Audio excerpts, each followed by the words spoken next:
States, Donald J. Trump.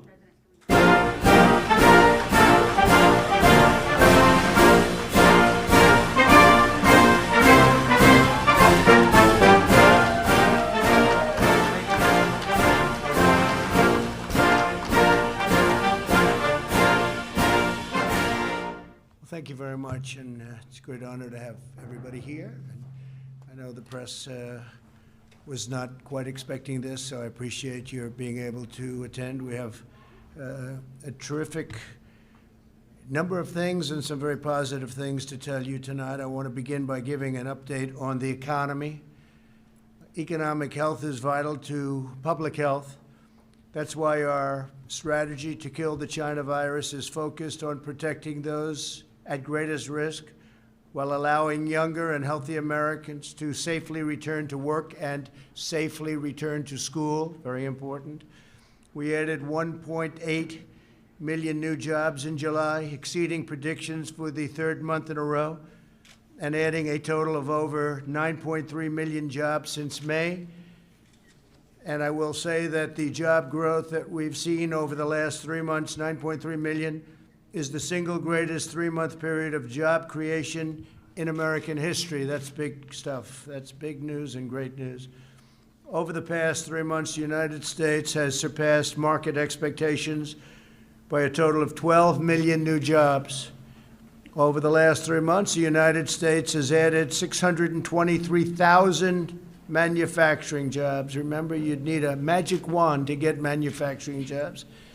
And we're getting them even in a pandemic, which is disappearing. It's going to disappear. And 639,000 brand new construction jobs. Over half of the new jobs are full-time jobs, and wages are up by 4.8%, which is terrific. Unemployment has fallen by nearly 30% since April. Think of that, 30% since April. Hispanic American unemployment has decreased by nearly 32%. Jobs held by African Americans, which were hit especially hard by the shutdowns, incredibly hard, increased by nearly 1 million over the past 3 months, and that's also a record. That's a job record. African American, 1 million, it's a job record. We must ensure that the progress continues. My administration has enacted over $3 trillion in historic relief since China allowed the virus to infect the world. So we've contributed $3 trillion.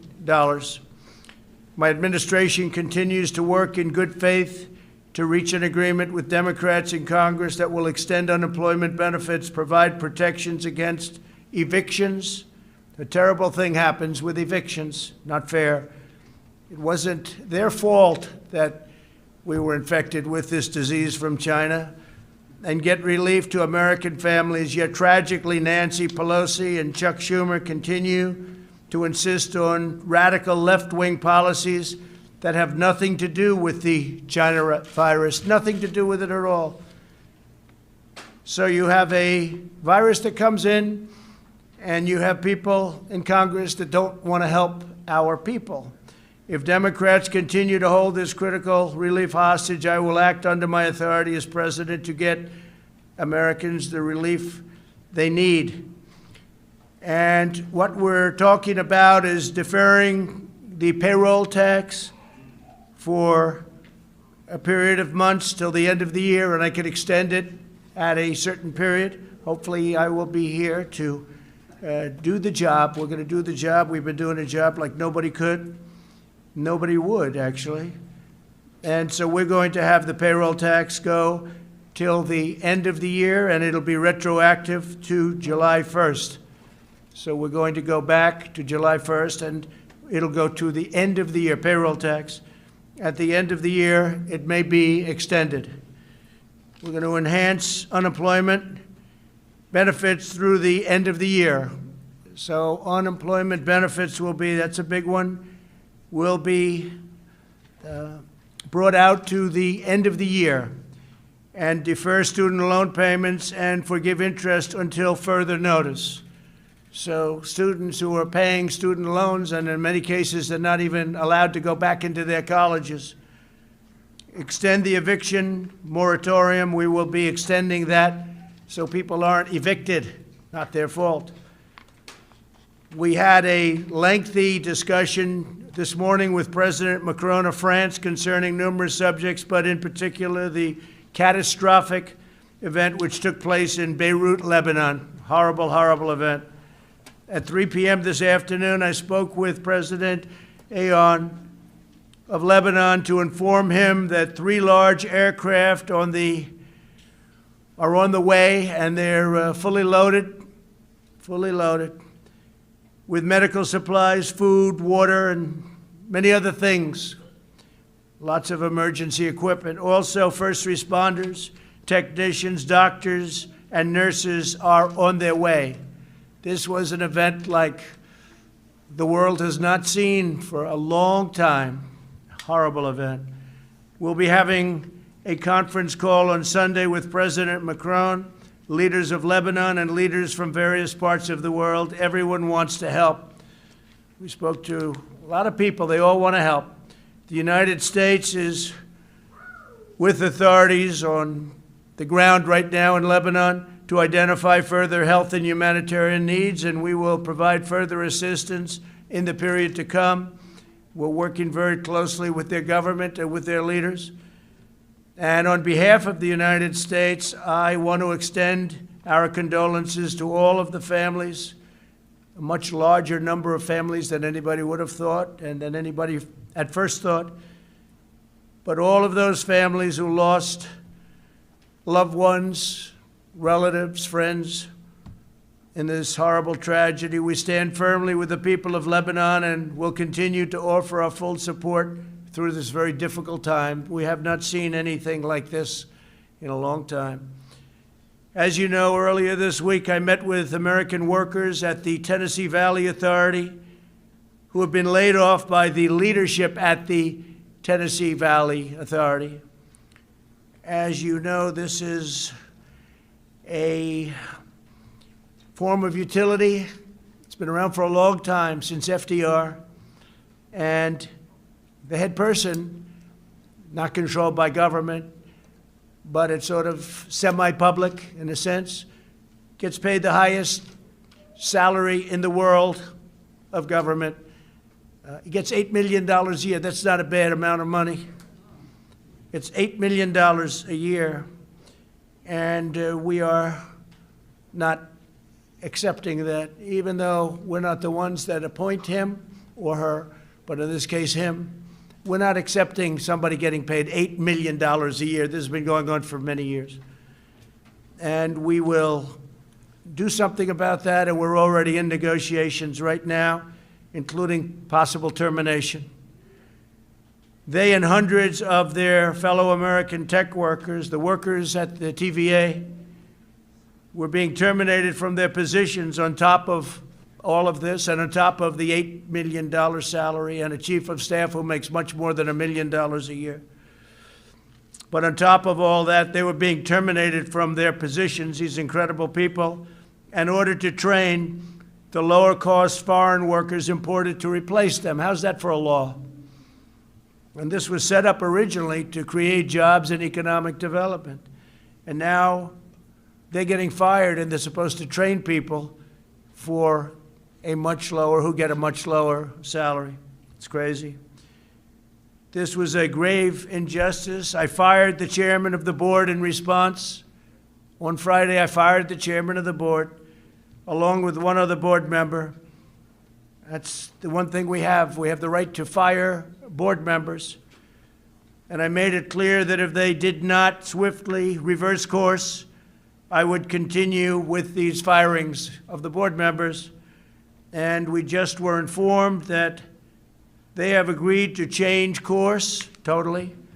And today I'm proud to announce that a major victory for the workers of Tennessee and Kentucky and other areas that are covered, great states, that the leadership of the TVA has canceled all of the layoffs and given hundreds of American workers their jobs back. They're being rehired as we speak. In this administration, we live by 2 rules: buy American and hire American. You can't do that Can't fire all our workers and hire people back from other faraway parts of the world at lower prices, especially when they have to train the people. And they can never train them as good as what you have, because they've been there for many years. They've done a fantastic job. And they love the TVA. We had a lot of people in the office the other day. A lot of the media was covering it. They love the Tennessee Valley Authority. So, and they're so proud to work for it. But this happened, and it was a terrible thing. So now they're going to get their jobs back. They're all going to be getting their jobs back. Nearly every nation on earth continues to combat the virus. A number of countries are seeing a surge in new cases, including Japan, the Philippines, major parts of Europe. Cases continue to surge in Latin America. It's right now the most infected place anywhere in the world. They have more than doubled in recent days. Latin America is doing very little testing. They're not really equipped to do that. It's tough. In the United States, more than 80% of jurisdictions report declining cases. We're doing very well. You don't hear that too often from the media, but we're doing very well. We have a very large country, very complex country in a sense. More than half of America's counties report fewer than 20 cases last week. So if you look at that, more than half of America's counties report fewer than 20 cases last week. But we have to remain vigilant. We're doing very well, but we have to remain vigilant. Nationally, the percentage of emergency room visits with the coronavirus symptoms is down to almost half what it was in July. The southern states that were very strong hotspots not long ago, Arizona, Texas, Florida, continue to show significant improvement, including increased availability of hospital beds. Arizona now has the smallest number of coronavirus inpatients since mid-June. It's gone. The governor was up, and we had a great meeting, Governor Ducey, and the meeting was terrific. But since mid-June, so they're doing well, and it's going down, heading down very rapidly, actually. Texas is stabilizing and improving rapidly with some progress in the Rio Grande Valley and other communities along the border with Mexico that had shown the biggest increases in hospitalizations and deaths.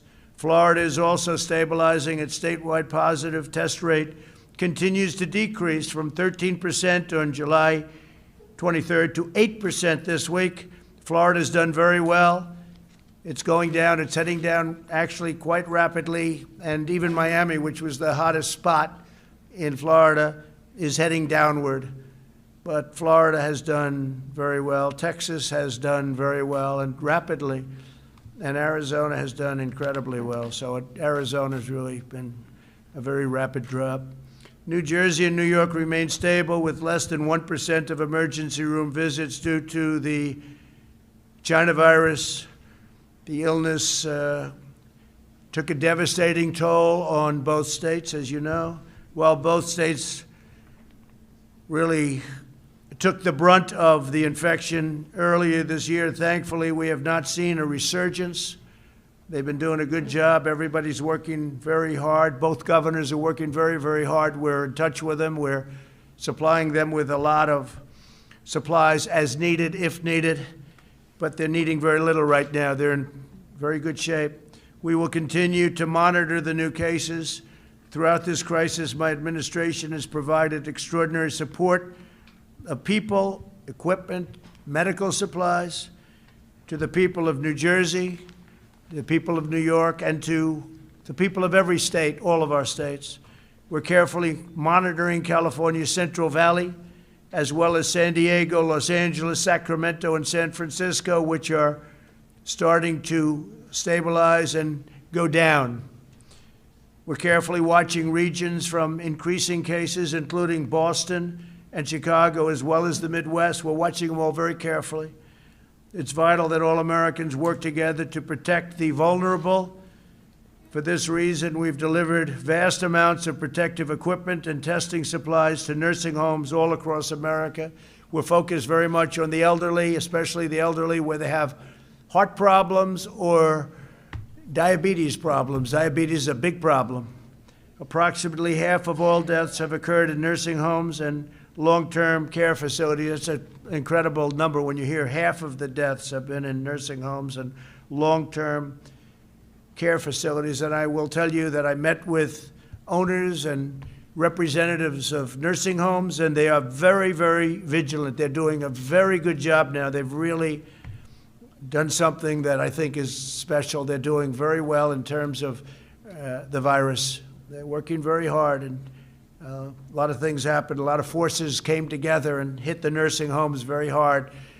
But the representatives of nursing homes, in some cases the ownership of nursing homes, are working very hard. The federal government and the private sector have delivered more than 9 million N95 masks, 27 million surgical masks, 3 million face shields, 20 million gowns, and 668 million gloves to New Jersey alone. Think of that.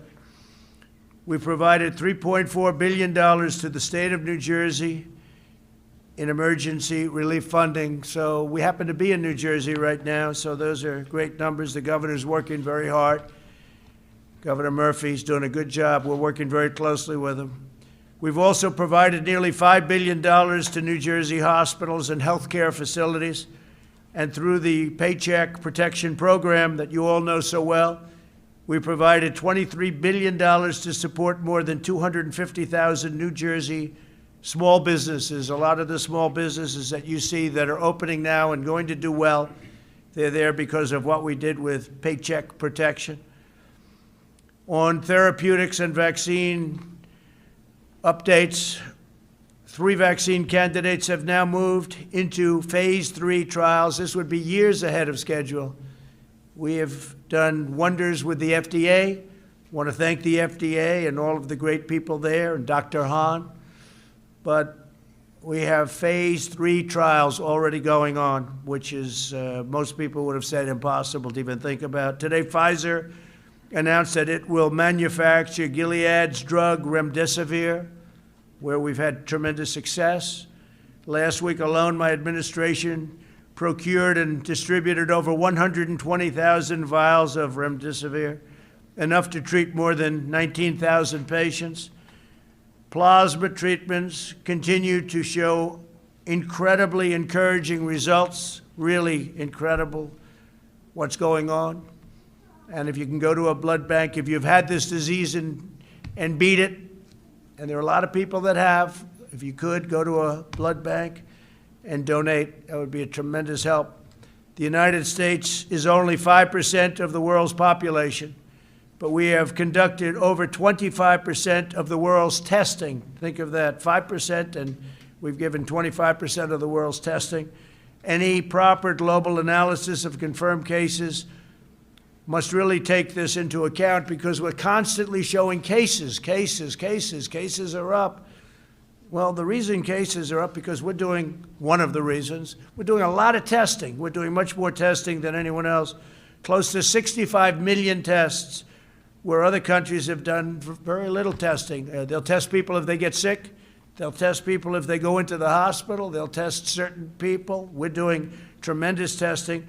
And we're especially doing big testing at the nursing homes. Over the last week, the testing turnaround times have declined significantly as our major commercial labs have begun pooling samples. And we've also been able to send out many more of the tests, which are the 5-minute to 15-minute result tests. Testing samples from multiple patients in one batch is also something that we're very focused on and doing, but in the not too distant future, we'll have so many tests where it's a quick test. They call it a quick test, 5 minutes to 15 minutes. So we won't even have to worry too much about the process of sending and receiving. Because if you figure it takes a day to send and a day to receive, and let's say a day at the laboratory, that's 3 days right there. And the other tests, you can have them in 5 to 15 minutes. Over the next 2 weeks, I'll be pursuing a major executive order requiring health insurance companies to cover all pre-existing conditions for all customers. That's a big thing. I've always been very strongly in favor. We have to cover pre-existing conditions. So we will be pursuing a major executive order requiring health insurance companies to cover all pre-existing conditions for all of its customers. This has never been done before, but it's time the people of our country are properly represented and properly taken care of. This follows a series of executive orders to lower drug prices and lower prescription drug prices, and significantly. We had the only year, which was last year, where drug prices went down in 51 years. But we're talking about going down at a level that nobody has even thought possible now, even though the drug companies are running very big ads on me, but that's usually a reason. They're not too happy. They can't be too thrilled. But they've made a lot of money over the years, and prices just go up. Not fair. This includes a landmark executive order requiring drug companies to change Americans and charge Americans no more than they charge to foreign countries. So they have to charge Americans no more than they charge to foreign countries. That means our country can't be charged more.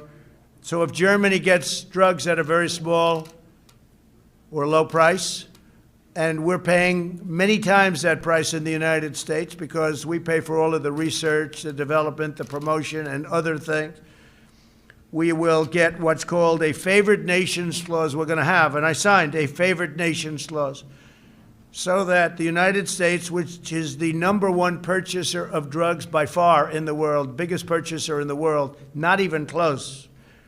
You have other countries that are bigger. If you look at India, China, et cetera, not too many. But we have countries that are bigger, but not even close in terms of ordering drugs. We're the #1 country in the world. But we have a favored nation. So if somebody has a drug, in many cases it comes from a plant, the same plant. It's the same pill. It's the same medicine or medication. Whatever the lowest country charges. So if Germany charges 10 cents for a pill and we charge $2, and I only use Germany as an example, then we get that for 10 cents. So what's going to happen is that's going to go up a little bit and ours is going to come down a whole lot. So it's favored nations, and I will tell you that Big Pharma is not happy. For too long, we've been forced to subsidize cheaper drug prices in foreign countries. We've subsidized them to a level that nobody can believe. Nobody talked about it. Everybody wondered, how come every president that runs for office says they're going to lower drug prices, and they never do. They go through the right roof.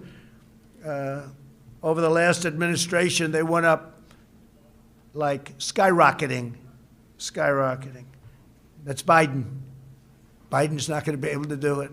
He has no clue. So what's happening is we are going to be working to get rid of all the subsidy to foreign lands, and we're going to give essentially all of the benefit that, frankly, they have as great negotiators. Those benefits are going to go to our people. So it's called a favored nations clause, and you can look it up and you can see, and nobody's had the courage to institute it, to call it, because it's a very big step. But it's something that is going to drive drug prices down 50, 60, maybe even 70%. Talking about numbers that are unbelievable. I also signed an executive order stopping middlemen from taking advantage of Medicare patients by charging higher prices to them and pocketing the discounts for themselves. These are some of the richest people in the world. Everyone talked about middlemen. I've heard about them for years on prescription drug prices. Middlemen. I guess you'd have to say, to be politically correct, middlemen and women. But you never heard the middle woman before. You heard middlemen. That's the term. And, say what you want about the drug companies, but at least the drug companies produce a product. They produce the pill. They produce the medicine, the medication. But these people make billions and billions of dollars. I don't know who they are, but they're very rich. But they won't be so rich anymore. This executive order requires these $30 billion in discounts to go straight to the American patients. So the middleman's going to be knocked out, and I'm going to lose a lot of friends, even though I have no idea who these people are. On opioids, I'm pleased to announce that my administration invested an additional $100 million to fight the opioid crisis in rural America. In the midst of the China virus pandemic, we also keep fighting to end the opioid epidemic, and we've done very well. It was prior to the virus, we were down 18, 19, and 20%. But when you think about it, that means that you have 80%, and that's not acceptable. The wall is going up. We have 276 miles of wall. It's having a tremendous impact on drugs coming into our country already. It'll be finished toward the end of the year, and it's had a very, very big impact. On Portland, finally, I'd like to address that situation. Portland is a disaster. It's been a disaster for many, many years. Brave federal law enforcement officers single-handedly saved the federal courthouse in Portland from lawless rioters and agitators and anarchists. That's what they are. You know, when you find Molotov cocktails in somebody's knapsack and they say, no, I'm just here to have a good time. These are really sick, disturbed people. The disgraced mayor of the city has ordered the police to stand down in the face of rioters, leaving his citizens at the mercy of this mob. He was at the mercy of the mob, too. If you saw him go out there the other day, it was terrible. He went out there and they wanted to rip him apart. But fortunately, he had 5 people with him, called security. Mayor Wheeler has abdicated his duty and surrendered his city to the mob. As a result, the mob descended upon a police precinct and tried to burn it down, tear it down, rip it down, an act of attempted murder. Left-wing violent extremism poses an increasing threat to our country, and we stop it. You have no idea how much we stop, but it's an ideology we have to stop. When you commit arson, this is a quote from the mayor. He's come a long way, just made this quote. When you commit arson with an accelerant in the attempt to burn down a building that is occupied by people who have intentionally been trapped inside, you're not a demonstrator or you're not demonstrating, said Mayor Whelan. You are attempting to commit murder. That's come a long way. He's come a long way when he made that statement. What you're seeing in Portland is the radical left's agenda in action. Portland is their roadmap for America. If the radical left gets in and they treat Joe Biden as a puppet, he's merely a puppet. But if the radical left gets in, they look at Portland as a thing that they want. That's what they want. Why? Who knows? Doesn't matter. It's a different thinking, but it's a mess. And I want to thank Homeland Security. They've done a fantastic job. We had our people go in. They stopped any intrusion into the courthouse. And the courthouse was saved, and other federal buildings were saved. And we would like to be asked by the mayor and the governor. We will go in and stop the problems in Portland in 24 hours, just like we did in Minneapolis after they really hurt that city. But the National Guard went in and did a phenomenal job. It was over in 3 hours. After watching 6 days of horror, it ended in 3 hours. You all saw the scene of them walking right down the street. It was actually an unfortunate view, but an incredible view of how to do things. So we would be able to solve the Portland situation immediately, but we are supposed to be asked. If we're not asked, and if it continues, we'll have to make a decision. But it's a very easy thing for us to do. We could stop it very quickly. It's been going on now for 76 days. But our buildings are very secure. If the Democrats controlled in Washington, the Democrats' control of Washington, they'd pass, with all of the things they do, legislation gutting every single police department in America.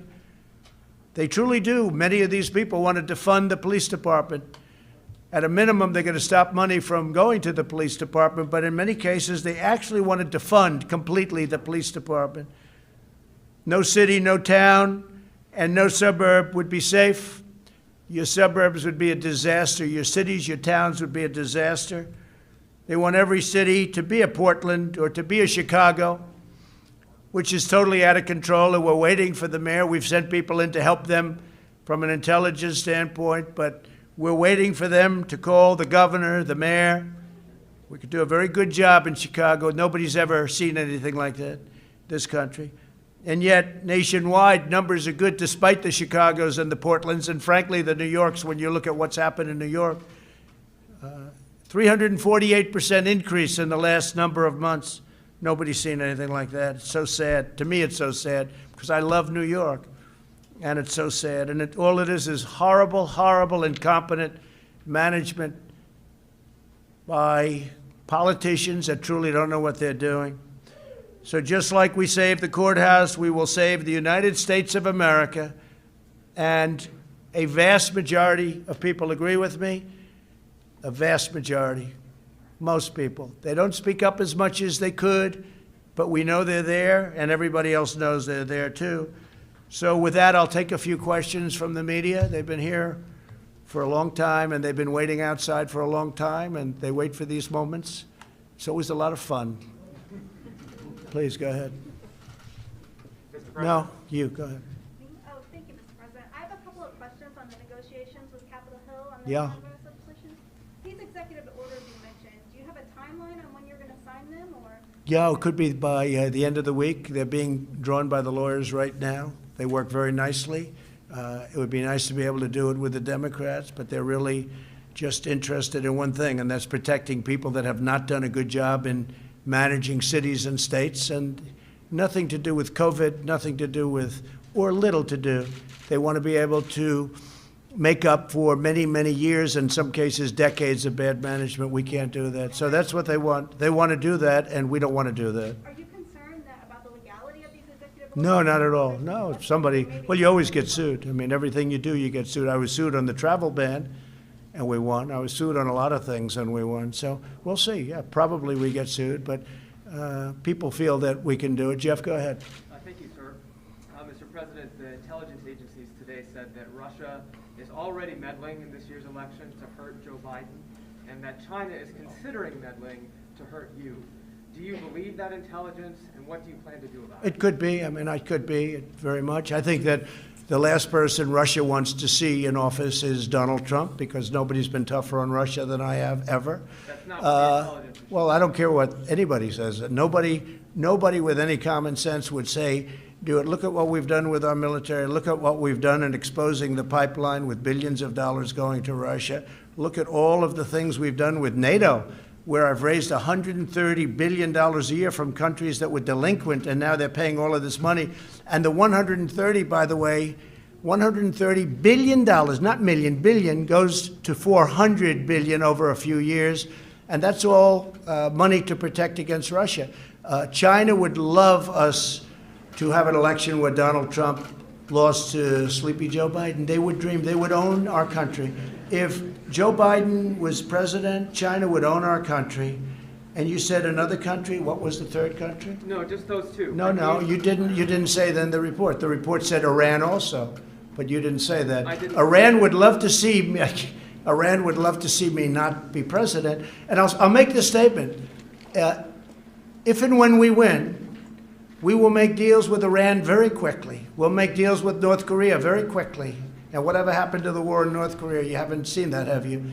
If I didn't win the election in 2016, our country would now be, maybe it would be over by now, but in war with North Korea. Everybody said, oh, Trump will get us in war. No, just the opposite. And we actually have a relationship with North Korea, which is something that was never established by the previous administration. You would have been in war with North Korea, and it would have been a very bad war. So North Korea, whether you look at Iran, every one of them will make a deal with us very quickly. Iran is dying to make a deal, but they want to see, because they'd much rather make a deal with Biden, because if they make a deal with the United States, if China makes a deal with the United States with Biden in charge, they would own our country. Look what I've done. I've taken billions, tens of billions of dollars from China.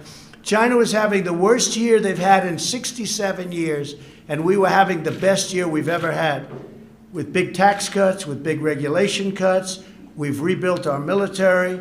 We became independent in terms of energy. We're the energy leader of the world. We were having the best year we've ever had. By the way, African American, Asian American, Hispanic American unemployment numbers, the best in the history of our country. All things, and many other groups too, including women, including high school diploma, no high school diploma, college diploma. Everybody was doing better. The last thing that Russia wants, and China wants, and Iran wants would be for Donald Trump to win. Yes, please, Just go to ahead. follow up, what do you plan to do about that interference, sir? Well, we're going to look at it very closely. You tell me that this came out a little while ago, and I've heard that it came out. It came out just a little while ago, and we're going to look at that very closely. But you started off with Russia. Why don't you start off with China? Do you think China's maybe a bigger threat? I mean, I think maybe it is. I mean, you'll have to figure it out. But we're going to watch all of them. We have to be very careful.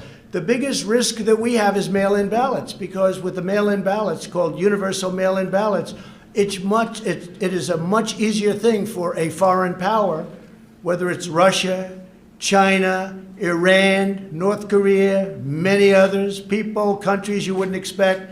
It's much easier for them to forge ballots and send them in. It's much easier for them to cheat with universal mail-in ballots.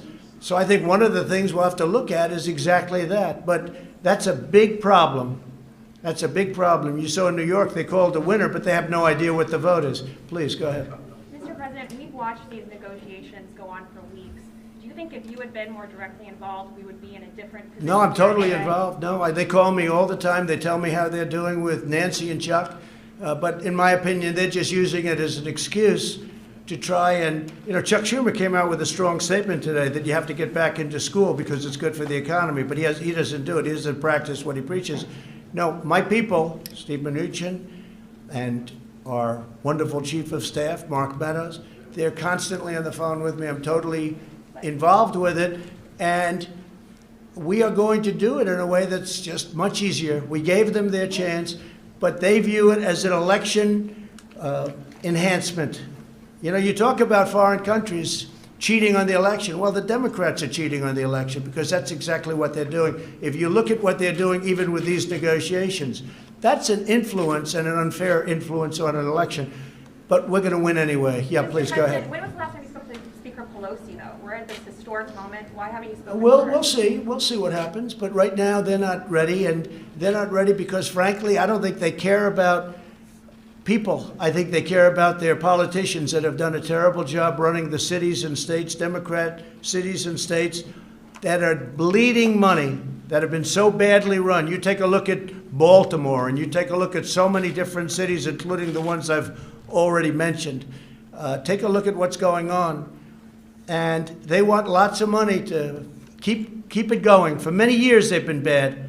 So all I'm doing is we're having it out. We're finally having it out. Yeah, please. Mr. President, if you go ahead on your own on unemployment insurance, I'm wondering where you're going to get the money to pay for that without Congress, and will people still get $600 Yeah, a week? we have the money. We have the money. They'll still get $600 Yeah. a week? I won't say that yet. You'll see that when it happens, but we have the Will money. you say what number? We have it, Justin. We have plenty of money. Yeah, please go ahead. Thank you, Mr. President. You said that the pandemic is disappearing, but we lost 6,000 Americans this week. And just in this room, you have dozens of people. You're not following the guidelines in New Jersey, which say you should not have. No, they don't have to. This is a political activity. You're wrong on that because it's a political activity. They have exceptions, political activity, and it's also a peaceful protest. So when you have, and as you know, they asked if they could be. A number of, and to me, they look like they all have, pretty much all have masks on. But, you have an exclusion in the law. It says peaceful protest or political activity, right? In fact, specifically, yeah, it says exactly political activity or peaceful protest. And you could call it political activity, but I'd call it peaceful protest because they heard you were coming up. And they know the news is fake. They understand it better than anybody. And they asked whether or not they can be here. Like the question about Russia, he doesn't mention Iran was in the report. He doesn't mention, or he mentions very late that China was in the report, because that's the way they are. They're not. If the press in this country were honest, it wasn't corrupt, if it wasn't fake, our country would be so much further ahead. But we're doing really great. Thank you all very much. Thank you very much.